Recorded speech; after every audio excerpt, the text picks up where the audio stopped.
Hello friends and good evening. Welcome to my today's video. So this was regarding the new labor codes that has been effective from 21st November 2025.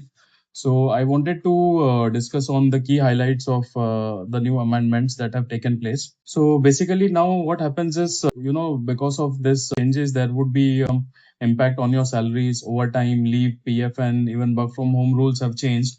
So 29 old labor codes have been merged into just four labor codes, which have been effective since November 21, 2025. In today's video, we will understand in simple language how these labor codes will affect both employees and employers. So watch till the end to understand and get more clarity about the new labor codes that have been implemented recently. So first of all, with this new labor codes, the government has merged 29 central labor laws into four codes. So that is Code on Wages 2019, Industrial Relation Code 2020, and Code on Social Security 2020, and Occupational Safety, Health and Working Conditions Code 2020. So the main purpose is to simplify laws, make compliance easier, and provide better protection to workers, whether in organized or unorganized sector. So the point number one that we will discuss is regarding universal minimum wage and floor wage. So the first big change is the universal minimum wage. Now every employee will have the right to minimum wage regardless of sector, and there is no wage ceiling limit. The concept of the national floor wage has been introduced. So the central government will fix a base wage below which no states can set its minimum wage. This will ensure basic protection even in low wage states. So the point number two is regarding salary structure and take home pay. So secondly, changes in salary structure, wages are now defined uniformly, requiring basic pay and DNS allowance to be at least 50% of the total salary package.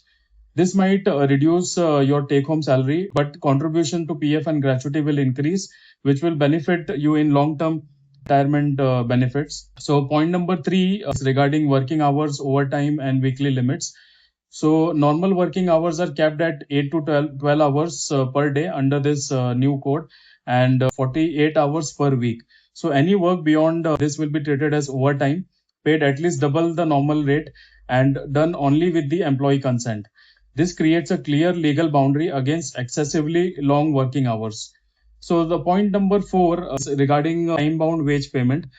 So time bound wage payment basically is like daily wage workers must be paid at the end of their shift, weekly workers before their weekly off, and monthly employees within 7 days of the next month. Late payments or unauthorized salary deductions are now in direct violation of the rule.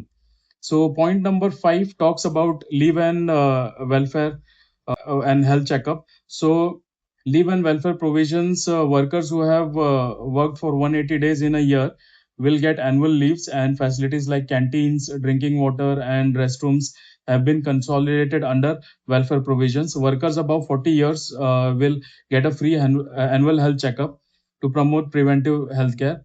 And point number six is regarding gig platform and contract and fixed term workers. So the major reform for gig and platform workers like delivery partners or app drivers, for the first time, gig workers and platform workers are clearly defined, and aggregators must contribute a percentage of turnover to Social Security Fund. And fixed term employment is formally recognized, granting gratuity after 1 year of continuous service.